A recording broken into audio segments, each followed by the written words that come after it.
अरे दोस्तों, कैसे हो आप सब। आशा करती हूँ आप सब अच्छे होंगे। आज की वीडियो में हम बात करेंगे क्लास 7 के साइंस के NCERT के चैप्टर 1 के बारे में। चैप्टर का नाम है पादपों में पोषण।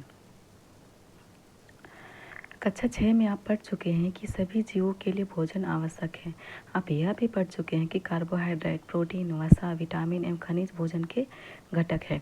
भोजन के घटक क्या है? कार्बोहाइड्रेट, प्रोटीन, वसा और विटामिन और खनिज। भोजन के ये घटक हमारे शरीर के लिए आवश्यक है तथा इन्हें पोषक कहते हैं। पोषक किसे कहते हैं?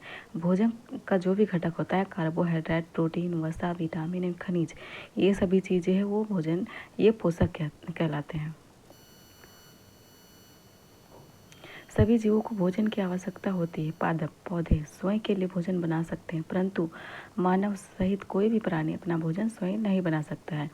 वे पादपों अथवा पादपों का आहार ग्रहण करने वाले जंतुओं से अपना भोजन प्राप्त करते हैं। अतः मानव तथा अन्य प्राणी प्रत्यक्ष अथवा परोक्ष रूप से पादपों पर ही निर्भर रहते हैं। वो खुद स्वयं अपना भोजन नहीं बना सकते हैं। जो जानना चाहता है कि पादप अपना भोजन किस प्रकार बनाते हैं। पादपों में पोषण विधि। केवल पादप ही ऐसे जीव हैं जो जल, कार्बन डाइऑक्साइड एवं खनिज की सहायता से अपना भोजन बना सकते हैं। पादप कैसे अपना भोजन बनाते हैं? जल से, कार्बन डाइऑक्साइड से और खनिज की सहायता से। ये सभी पदार्थ उनके परिवेश में ही उपलब्ध होते हैं। पोषक पदार्थ सजीवों की शारीरिक संरचना, वृद्धि तथा क्षतिग्रस्त भागों के रखरखाव के लिए समर्थ बनाते हैं तथा विभिन्न जीव प्रक्रमों के लिए आवश्यक ऊर्जा भी प्रदान करते हैं। अगर हम भोजन नहीं करेंगे तो हमें ऊर्जा नहीं मिलेगी। सजीवों द्वारा भोजन ग्रहण करने एवं इसके उपयोग की विधि को पोषण कहते हैं। पोषण किसे कहते हैं? सजीवों द्वारा भोजन ग्रहण करने एवं उसके उपयोग की जो विधि होती है उसे पोषण कहते हैं। और पोषण की वह विधि जिसमें जीव अपना भोजन स्वयं संश्लेषित करते हैं, स्वपोषण कहलाते हैं, जैसे कि पेड़ पौधे। अतः ऐसे पादपों को स्वपोषी कहते हैं। जंतु एवं अधिकतर अन्य जीव पादपों पर द्वारा संश्लेषित भोजन ग्रहण करते हैं, उन्हें विषमपोषी कहते हैं। मानव जो होता है और अधिकतर जो जंतु होते हैं, जंतु उसी में आ जाता है, वो क्या होता है? विषमपोषी होते हैं। जो अन्य जीव जैसे पादपों द्वारा संश्लेषित भोजन जो होता है उसी को ग्रहण करते हैं। पहले जानना चाहते हैं कि पादपों की तरह हमारा शरीर भी कार्बन डाइऑक्साइड, जल एवं खनिज से अपना भोजन स्वयं क्यों नहीं बना सकता है। अब हम पूछ सकते हैं कि पादपों की खाद्य फैक्ट्री कहाँ स्थित है। क्या भोजन पादप के सभी भागों में निर्मित होता है अथवा केवल कुछ विशेष भागों में? पादप अपने परिवेश से कच्ची सामग्री किस प्रकार प्राप्त करते हैं? खाद्य फैक्ट्रियों तक उनका स्थानांतरण किस प्रकार होता है? प्रकाश संश्लेषण पादपों में खाद्य संश्लेषण का प्रक्रम। पत्तियां पादप की खाद्य फैक्ट्रियां हैं। पत्तियां जो होती है पादप की खाद्य फैक्ट्रियां होती है। अतः सभी कच्चे पदार्थ पत्तियों तक पहुंचने चाहिए। मृदा में उपस्थित जल एवं खनिज जड़ मूल द्वारा अवशोषित किए जाते हैं तथा तने के माध्यम से पत्तियों तक पहुंचाए जाते हैं। मृदा में जो उपस्थित जल रहता है वो खनिज जड़ मूल द्वारा अवशोषित किए जाते हैं और जो तथा तने के माध्यम से पत्तियों तक पहुंचाए जाते हैं। पत्तियों तक कैसे पहुंचता है जल? तने के माध्यम से। पत्ती की सतह पर उपस्थित सूक्ष्म रंध्रों द्वारा वायु में उपस्थित कार्बन डाइऑक्साइड प्रवेश करती है। पत्ती में आपने देखा कि छोटे छोटे रंध्र रहते हैं, छोटे छोटे छेद, उसी के उपस्थिति से कार्बन डाइऑक्साइड उसमें प्रवेश करती है।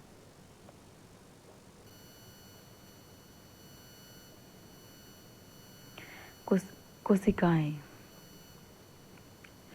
आपने देखा है कि इमारतें ईंटों से बनती है, इसी प्रकार सजीवों का जो सूक्ष्म शरीर सूक्ष्म इकाइयों से बनता है जो कोशिका कहलाती है।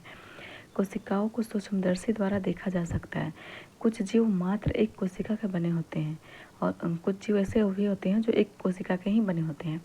कोशिका एक पतली बाह्य संरचना द्वारा घिरी होती है जिसे कोशिका झिल्ली कहते हैं। कोशिका झिल्ली किसे कहते हैं? एक पतली जो बाह्य संरचना द्वारा घिरी होती है उसे कोशिका झिल्ली कहते हैं। इसमें केंद्र में स्थित एक सुस्पष्ट संरचना भी होती है जो केंद्रक कहलाती है। केंद्रक चारों ओर से जेली के समान एक पदार्थ से घिरा होता है जिसे कोशिका द्रव कहते हैं। कोशिका का जो चित्र दिया गया है उसमें आप देख सकते हैं कि छोटा सा जो है वो गोल गोल वो केंद्रक है और बीच में जो तरल पदार्थ जैसा दिखता है जेली जैसा वो है कोशिका द्रव।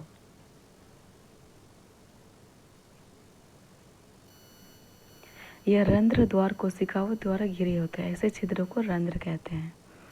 जल एवं खनिज वाहिकाओं द्वारा पत्तियों तक पहुंचाए जाते हैं। जल और खनिज पत्तियों तक कैसे पहुंचते हैं? वाहिकाओं द्वारा।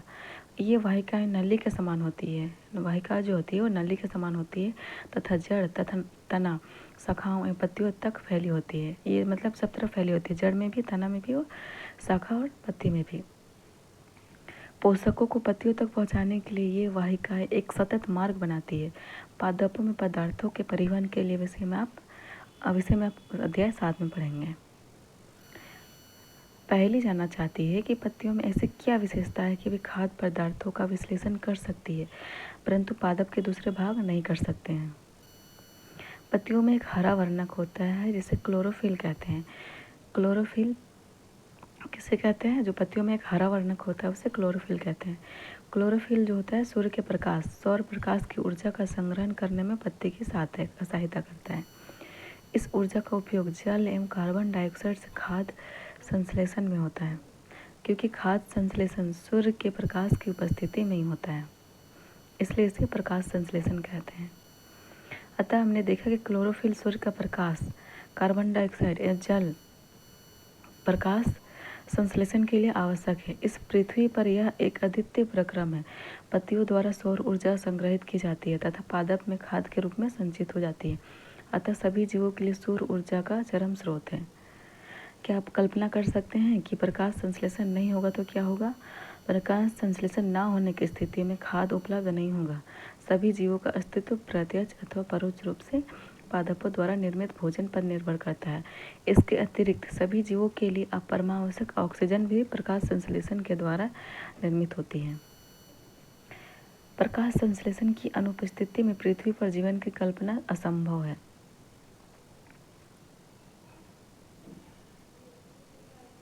क्योंकि प्रकाश संश्लेषण नहीं होगा तो ऑक्सीजन भी नहीं मिलेगा, क्योंकि पत्तियां प्रकाश संश्लेषण के टाइम कार्बन डाइऑक्साइड लेती है और ऑक्सीजन छोड़ती है, और मानव ऑक्सीजन लेते हैं और कार्बन डाइऑक्साइड छोड़ते हैं।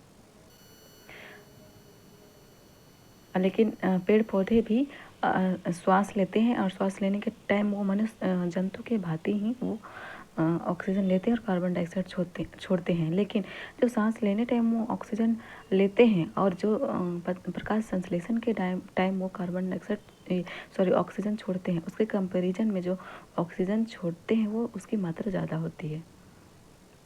प्रकाश संश्लेषण के दौरान पत्ती की क्लोरोफिल युक्त कोशिकाएं सूर्य के प्रकाश की उपस्थिति में कार्बन डाइऑक्साइड एवं जल से कार्बोहाइड्रेट का संश्लेषण करती हैं। इस प्रक्रम को निम्न समीकरण द्वारा दर्शा सकते हैं।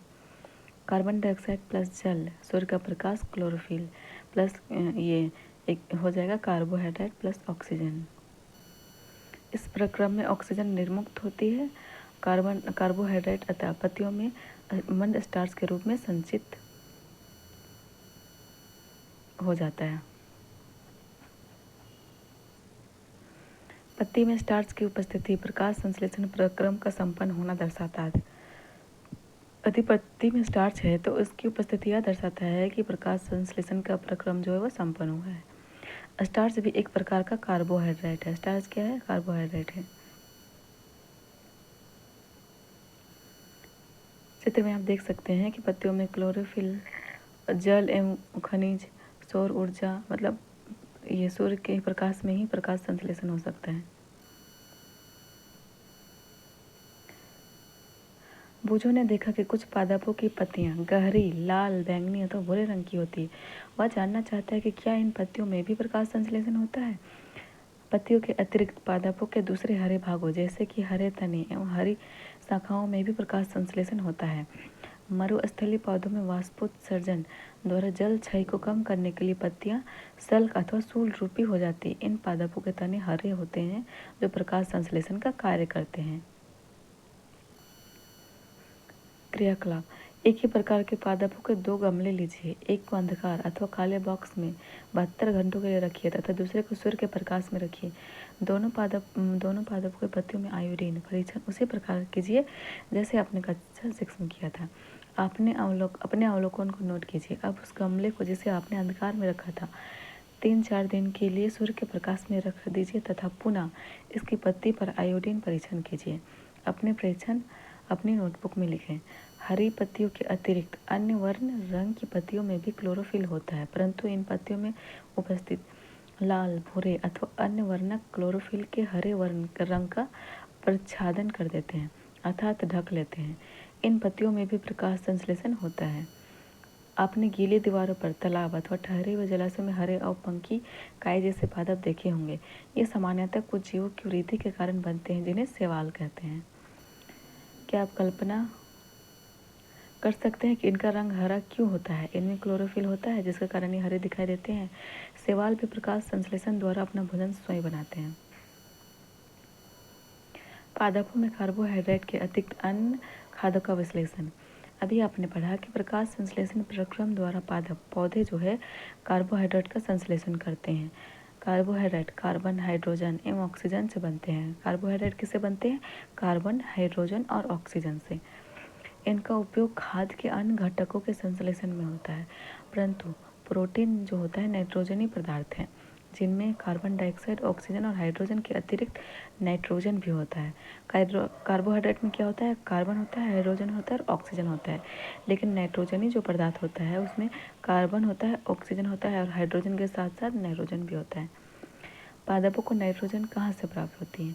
याद कीजिए कि वायु में नाइट्रोजन गैस अवस्था में प्रचुर मात्रा में पाई जाती है, परंतु पादप इसका अवशोषण इसी रूप में नहीं कर सकते हैं।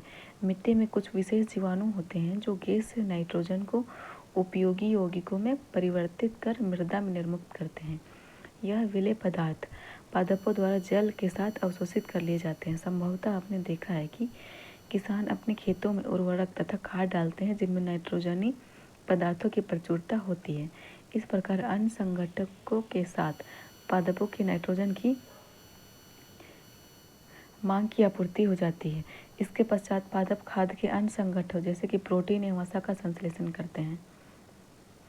पादपों में पोषण की अन्य विधियाँ। कुछ पादप पौधे ऐसे भी हैं जिनमें क्लोरोफिल नहीं पाया जाता है। वे भोजन संश्लेषित नहीं कर सकते हैं। वे कैसे जीवित रह सकते हैं तथा वे किस प्रकार प्राप्त करते हैं?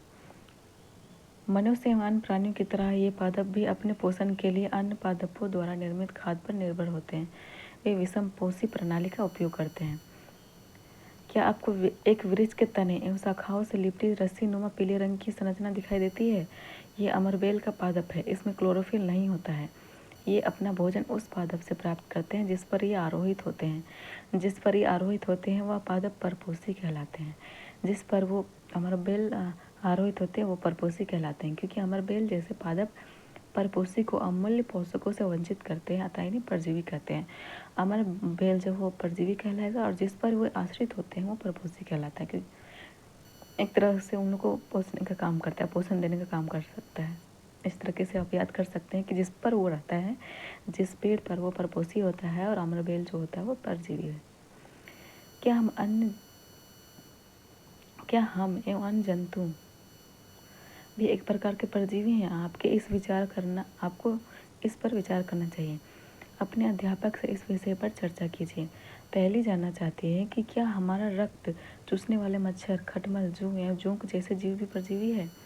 क्या आपने ऐसे पादपों को देखा अथवा उनके विषय में सुना है जो जंतुओं का भक्षण करते हैं? कुछ ऐसे पादप भी हैं जो कीटों को पकड़ते हैं तथा उन्हें पचा जाते हैं। क्या यह विस्मय कार्य नहीं है? ऐसे पौधे हरे या अन्य किसी रंग के हो सकते हैं। इसके घट के समान दिखाई देने वाली संरचना वास्तव में उसकी पत्ती का रूपांतरित भाग है। पत्ते का शीर्ष भाग घड़े का ढक्कन बनाता है। घड़े के अंदर अनेक रोम होते हैं जो नीचे की ओर ढल के रहते हैं, अर्थात अधोमुखी होते हैं। जब कोई कीट घड़े में प्रवेश करता है तो उसके रोमों के बीच फंस जाता है। घड़े में उपस्थित पाचक रस द्वारा कीटों का पाचन हो जाता है। कीटों का भक्षण करने वाले ऐसे पादप जो होते हैं कीटभक्षी पादप कहलाते हैं। वीनस, इनमें से इनका नाम है वीनस फ्लाईट्रेप तथा सनडियो कीटभक्षी पादपों के 2 अन्य उदाहरण हैं। इनके बारे में जानकारी प्राप्त कीजिए। बुझो भ्रमित है कि यदि घटपर्णी हरा होता है और प्रकाश संश्लेषण संपादित करता है तो यह कीटों का भक्षण क्यों करता है? क्या यह संभव है कि इस प्रकार के पादपों को मृदा से वे सभी पोषक नहीं मिल पाते हैं जिनकी उन्हें आवश्यकता है?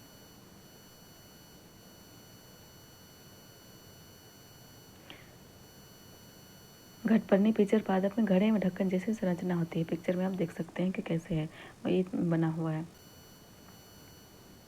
इसमें ढक्कन भी लगा रहता है, जैसे कोई कीट ये सब अंदर जाता है वो ढक्कन अपने आप बंद हो जाता है।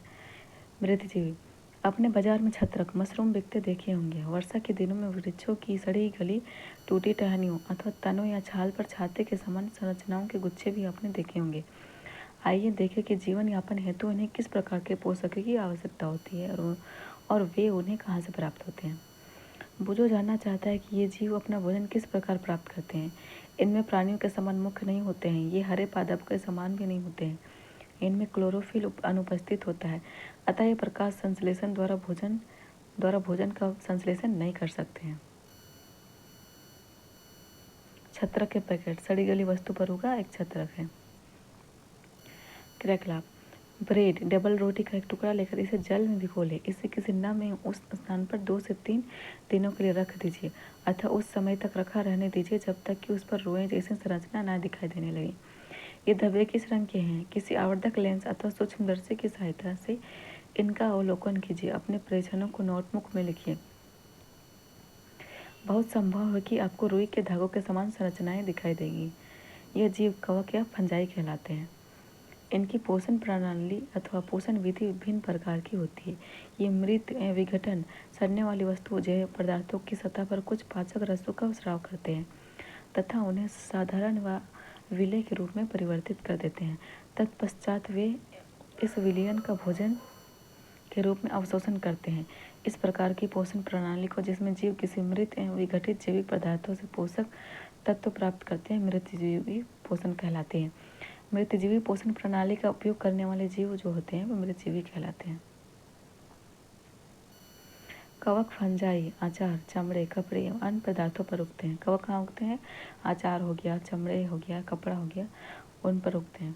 ये उन स्थानों पर भी उगते हैं जो नम एवं उष्ण होते हैं। आपने देखा होगा कि अक्सर बारिश के टाइम में कभी कभी चमड़े वाला जो जूता रहता है उसमें भी लग जाता है।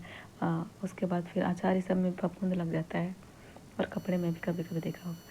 ये उन स्थानों में भी उगते हैं जो नम एवं उष्ण होते हैं। कवकों की वृद्धि के लिए वर्षा ऋतु सबसे अच्छी परिस्थितियां प्रदान करती है।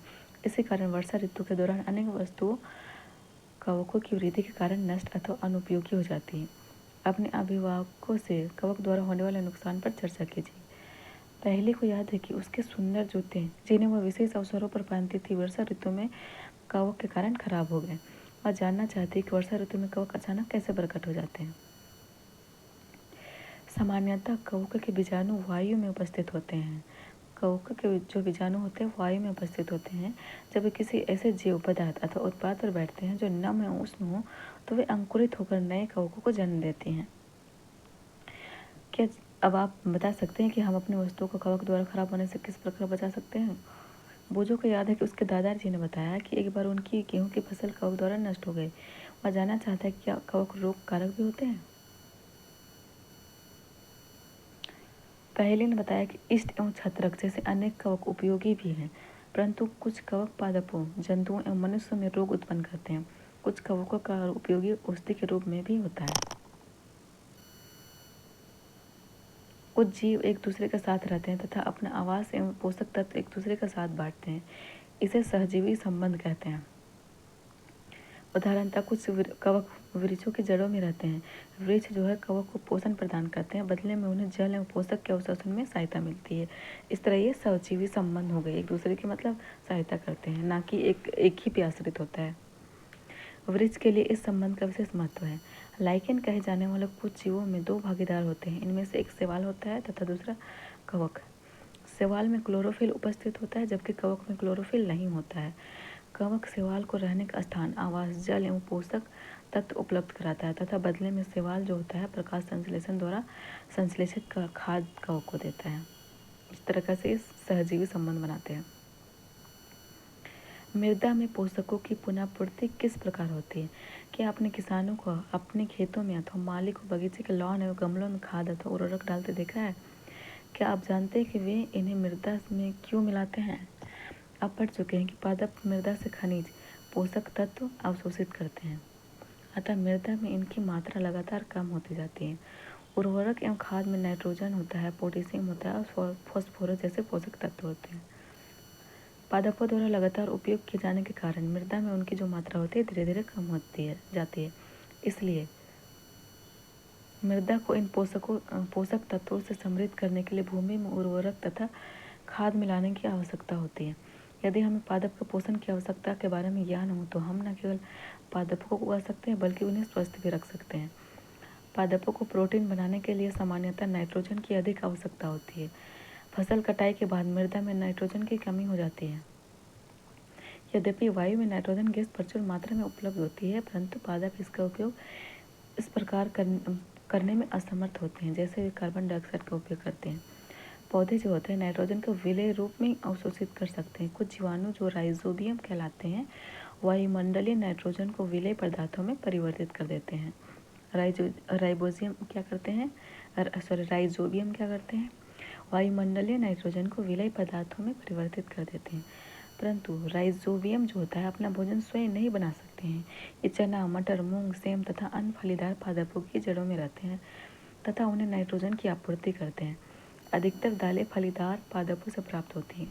इसके बदले पादप राइजोबियम जीवाणु को आवास एवं खाद प्रदान करते हैं, अतः उनमें सहजीवी संबंध होता है।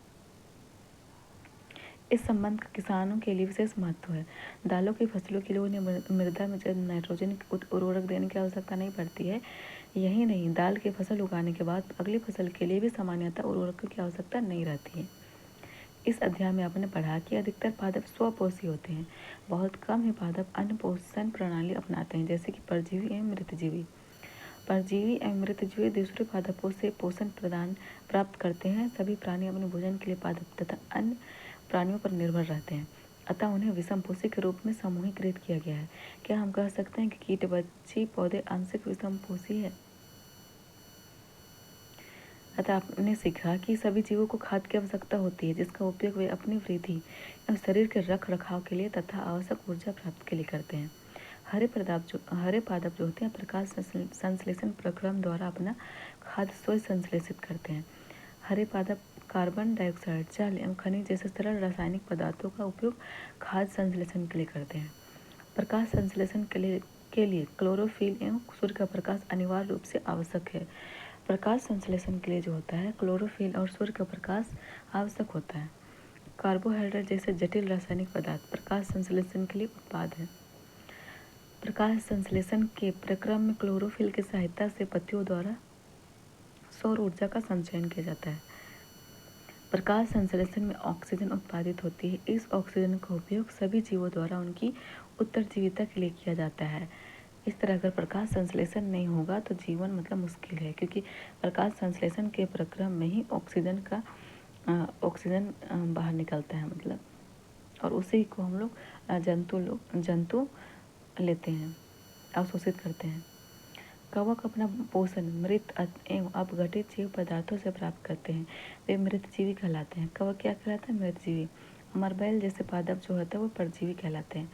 वे परपोषी पादप में अपना भोजन प्राप्त करते हैं। जो भी पेड़ पे वे रहते हैं वो परपोषी कहलाते हैं और अमरबेल जो होते हैं परजीवी कहलाते हैं। कुछ पादप एवं अन्य सभी जीव अपने पोषण हेतु दूसरे जीवों पर निर्भर होते हैं, अतः इन्हें विषमपोषी कहलाते हैं। जो पूर्णतः निर्भर होते हैं दूसरे पादप पे वो विषमपोषी कहलाते हैं, और जो एक दूसरे पे निर्भर होते हैं, एक दूसरे की सहायता करते हैं, वो सहजीवी, उनका जो संबंध होता है वो सहजीवी होता है। इसी के साथ चैप्टर 1 यहीं समाप्त होता है, और अगले वीडियो में इसके अभ्यास के प्रश्न करेंगे और जो इसके क्वेश्चन बनेंगे जितने वो किए जाएंगे। Thank you.